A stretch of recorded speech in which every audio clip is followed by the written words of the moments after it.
ആലപ്പുഴയിലെ ബി.ജെ.പി. നേതാവ് രഞ്ജിത്ത് ശ്രീനിവാസൻ വധക്കേസിലെ 15 പ്രതികളും കുറ്റക്കാരെന്ന് കോടതി. പോപ്പുലർ ഫ്രണ്ട് എസ്.ടി.പി.ഐ പ്രവർത്തകരായ മുഴുവൻ പ്രതികൾക്കെതിരെയും കൊലക്കുറ്റം ചുമത്തി. കേരളത്തെ ആകെ ഞെട്ടിച്ച കൊലപാതകത്തിന്റെ വിധി തിങ്കളാഴ്ച പറയും. അതേസമയം ഷാൻ കൊലക്കേസ് അടുത്ത മാസം 2-നാണ് പരിഗണിക്കുക. കൃത്യമായ ആസൂത്രണത്തോടെ അതിവേഗത്തിൽ നടപ്പിലാക്കിയ ക്രൂരമായ കൊലപാതകം എന്നായിരുന്നു പ്രോസിക്യൂഷൻ വാദം. അതുകൊണ്ട് പ്രതികൾക്ക് പരമാവധി ശിക്ഷ നൽകണം. കൊലപാതകം, ഗൂഢാലോചന, ദൃക്സാക്ഷികളെ ആക്രമിക്കുക തുടങ്ങി പോലീസ് ചുമത്തിയ മുഴുവൻ വകുപ്പുകളും നിലനിൽക്കുമെന്ന് മാവേലിക്കര അഡീഷണൽ സെഷൻസ് കോടതി. കൊലപാതക കുറ്റം നേരിട്ട് തെളിയാൻ സാധിച്ചിട്ടുണ്ട്. പ്രോസിക്യൂഷൻ ആരോപിച്ചിട്ടുള്ള എല്ലാ കുറ്റകൃത്യങ്ങളും സംശയത്തിന് അതീതമായി തെളിയിക്കാൻ സാധിച്ചിട്ടുള്ളതായിട്ടാണ് കോടതി ഇന്ന് കണ്ടെത്തിയിട്ടുള്ളത്. പ്രതികൾക്ക് പരമാവധി ശിക്ഷ ലഭിക്കുമെന്നാണ് പ്രതീക്ഷയെന്ന് രഞ്ജിത്ത് ശ്രീനിവാസന്റെ കുടുംബം. 15 പേരും കുറ്റക്കാരാണെന്ന് പറഞ്ഞതിൽ സംതൃപ്തരാണ്. പരമാവധി ശിക്ഷ തന്നെ കോടതി നൽകുമെന്നുള്ള പ്രതീക്ഷയിലാണ്.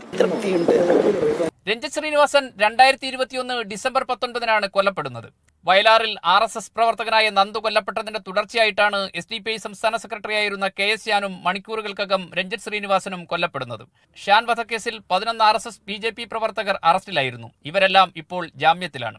വ്യാപകമായ ആക്ഷേപങ്ങളെ തുടർന്ന് കഴിഞ്ഞയാഴ്ചയാണ് ഷാൻ കേസിൽ പ്രോസിക്യൂട്ടറെ നിയമിച്ചത്. ഇതേ തുടർന്ന് കേസ് ആലപ്പുഴ അഡീഷണൽ സെഷൻസ് കോടതി അടുത്ത മാസം 2-ാം തീയതി വീണ്ടും പരിഗണിക്കും. മീഡിയ 1 ആലപ്പുഴ.